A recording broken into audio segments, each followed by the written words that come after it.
Welcome to the Sage Thought Leadership Podcast, building experiences that connect, remove friction, and deliver insights.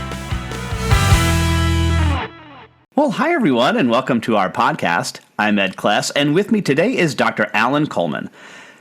Allan is a business development executive, speaker, and author. As the CEO of the Closers Group, a business development advisory, Allan has spent more than 3 decades helping law firms and professional service firms generate more revenue. In addition to his thriving consulting firm, he co-founded and served as the Senior Vice President of DecisionQuest and previously served as President of the MCO Company and Litigation Sciences, as well as the leader of a large public agency.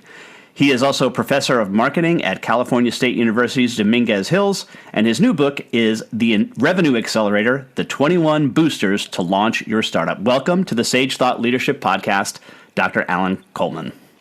Ed, thank you for inviting me. Well, first off, Allan, why do you do what you do? I wonder that sometimes myself.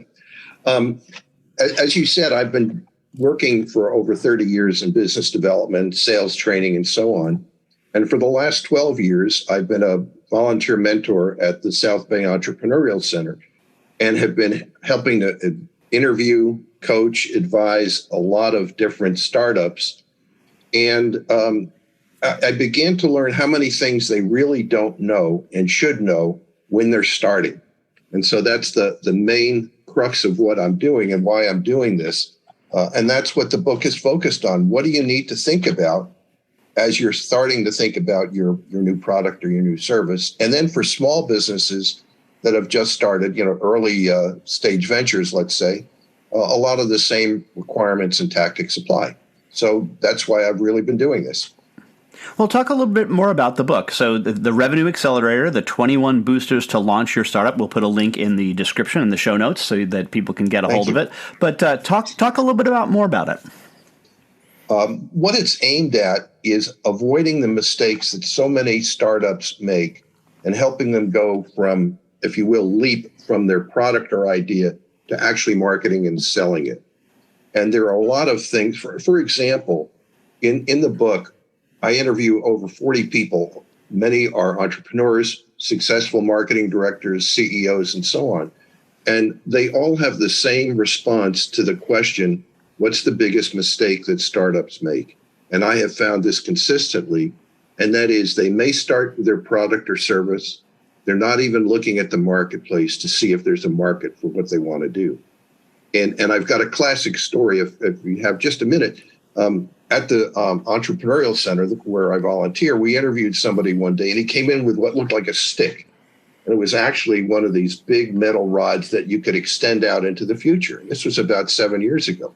Well, what do you want to do with this? Well, I want to put a cell phone on the end so people can take pictures of themselves. He didn't realize that there were already 7 or 8 selfie sticks on the market. And he had spent some family money and some time with this creative idea. So we need people to look at the market first. And that's the first part of the book. And then we go through the various stages of how do you build a business? How do you build recognition? How do you start building referrals and contacts and so on, all the way through different options to taking your business forward. Financing is really critical. And then, of course, some of the other things. Once you get a client, how do you keep him or her? What you were talking about with that story is what I call the Ray Kinsella School of Marketing. Ray Kinsella, if you remember, is the character name in A Field of Dreams, which is, right, if you build it, they will come. That's not how it works, is it? Oh, that's a really good analogy. Do you mind if I use that in the future? Please do, yeah. That's really a good one. Yeah, and that's a real problem. One of the other things that we find is when people get into the actual selling mode, they don't really know how to do it, unless they've come out of a background. And in today's marketplace, there are more and more self-starter entrepreneurs. We had this great quit, I call it the great quit, the great resignation of 4.5 million people. Many of them are back at higher paying jobs. Many of them left so they could spend more time trying to develop an idea. In fact, there was a study done from 2012 to 2020 that said out of that retirement and everything that's been happening, there are about 100,000 more entrepreneurs than there were 2 or 3 years ago. And then you see things like women in the workforce. There used to be 70% of the workforce. it's now down to 50%. And we're finding in our research before writing the book that more and more women are becoming entrepreneurial because they have the time to do it. So there are a lot of issues to take into account when we're writing something. The Revenue Accelerator is meant to help people get from the start into the sales process.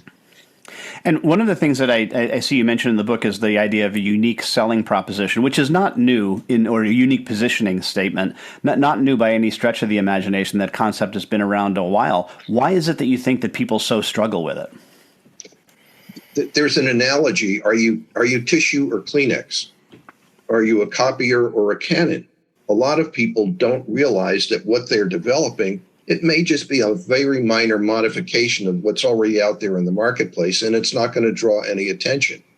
And so building a USP combines what your really unique issue is, what you're presenting, what you know about the competitive marketplace, and how you can position it so you have in your USP a takeaway that people will remember and hopefully look to buy your product. Jeff Bezos has a great quote I love.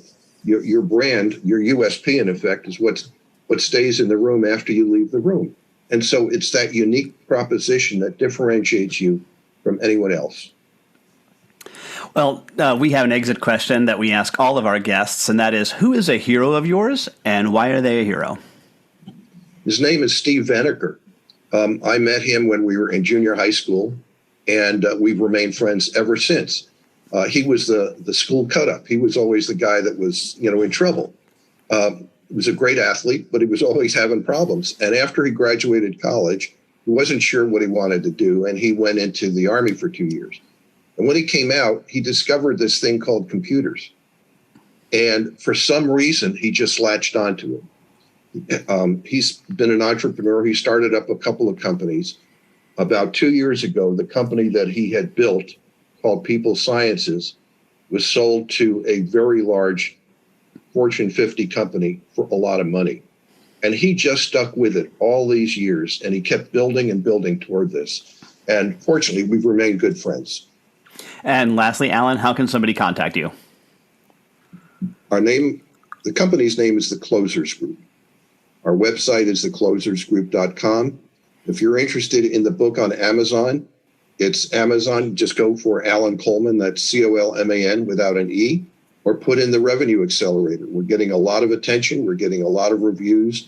And my email, if people want to email me directly, is acolman, again, no E, acolman@closersgroup.com. All right. The book, again, is The Revenue Accelerator, the 21 Boosters to Launch Your Startup. The author is Dr. Allan Colman. Thanks so much for being a guest on the Sage Thought Leadership Podcast. Thank you. Review and subscribe by searching your podcast player of choice for Sage Thought Leadership Podcast.